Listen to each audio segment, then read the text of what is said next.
Adrian, and we're with our translinus, and we wanted to make a video on social dysphoria, which I guess we would define as like dysphoria not necessarily about our bodies, but about our mannerisms and the way we fit into or interact with society. Right, definitely. It's a huge problem. Sorry. And it's so different than body dysphoria, but it's like... It's related to it. Yeah, but like, we still have body dysphoria, but I feel like social dysphoria has become more and more important and more, like, pronounced since, like, being on testosterone and getting our surgeries that we've had. Yeah.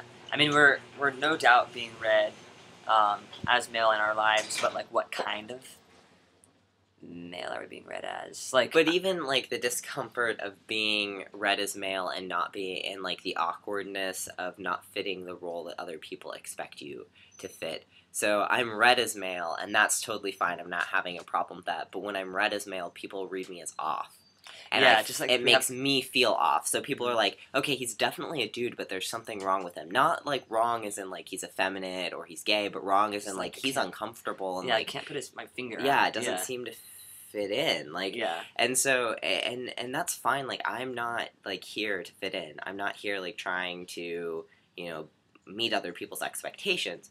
However, it makes me feel off because there's this intense awkwardness that can't be cured by just like change or tweaking something little, you know, like both of us have a lot of knowledge on how men interact. I mean, like we've observed, we've, you know, like thought about it, we've researched it, you know, and constantly. you went to speech therapy and that taught you mannerisms too, right? Yeah, I mean, I've been described even to my face like, oh, you're just like a little quirky, and I think it has to do with looking young, being and my gestures and how like kind of animated I am, and just like how much I talk and how frequently I talk. I feel like all of these things kind of like really run against the grain of what it is to be like traditionally male in our society. You know, strong, silent type is typically valued, and that's not what I am at all. You know, like, which is fine. You know, and like all of these things are fine. Talking in an animated way is fine. Gesturing the way we do, sitting the way we do, all of those things are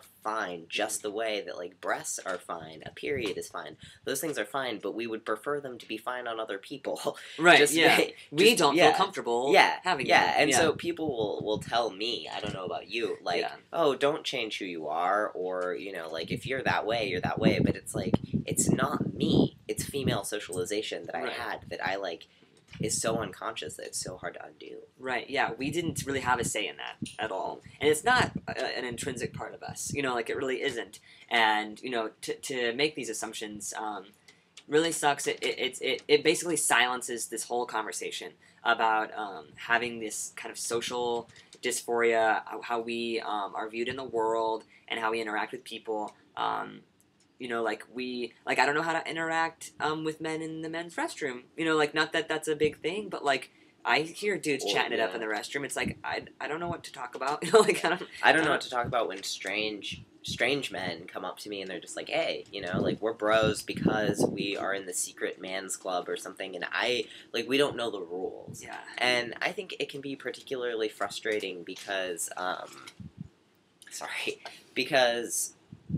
we don't want to accept everything about being men. You know, like we have to parse out like what is me and what is my female socialization that makes me uncomfortable. Because I would be a talkative guy. Like no matter what, that's part of my personality. I would be geeky, I would be quirky, but I probably would not like be as insecure and as awkward and as uncomfortable and as antisocial, because I am so uncomfortable socially right now in some ways that it's like I can't be social. It's because like since we're being read as male like pretty much 100% of the time, we are expected, well, people just assume that we have always been male, and so they view just something about us as off. Like, I'm reading you as male and that you perhaps have always been male. Therefore, why aren't you expressing yourself in this way? Yeah. Or why aren't you talking about these things? Why aren't you contributing to such and such conversation? Because you should have something to say. Yeah. And it's like, I don't have anything to say.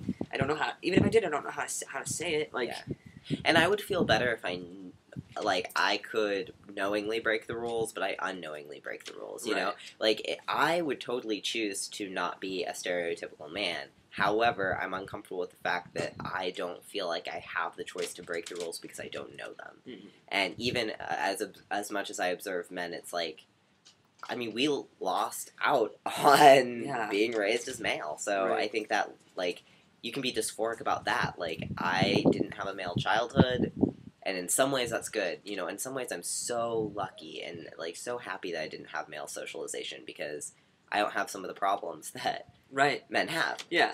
There's a valuable aspect to that. But in terms of how we socially interact with men and with women, with anyone in the world, it becomes problematic for us because we're not comfortable. Yeah. So, I mean, you know, these things are just not, we don't see them as talked about, but they're still important, and, like, in some ways, it's like trying to find the balance between, like, I'm a feminine man, or I'm, you know, this and this is me, but this is what I can help, what I can't help, this is, you know, what I'm dysphoric about, this is what I just need to accept. Like, it's this whole balancing act that we're sort of entering into now. Because I don't think people realize that, like, so hormones and surgery, like, they help you move towards a more masculine body, but that does not have anything to do with how you interact with the world. You know, like, how people view you, but not how you view people. Yeah, and like how you exist in that. Yeah, there's just so much more to transition. Yeah, because like transition puts you there. Like if masculinity and maleness and all of that, like that privilege, all of that is like a circle, like all of those things has the potential to put you there. But what you do once you're there, it's up to you. And sometimes you can feel lost because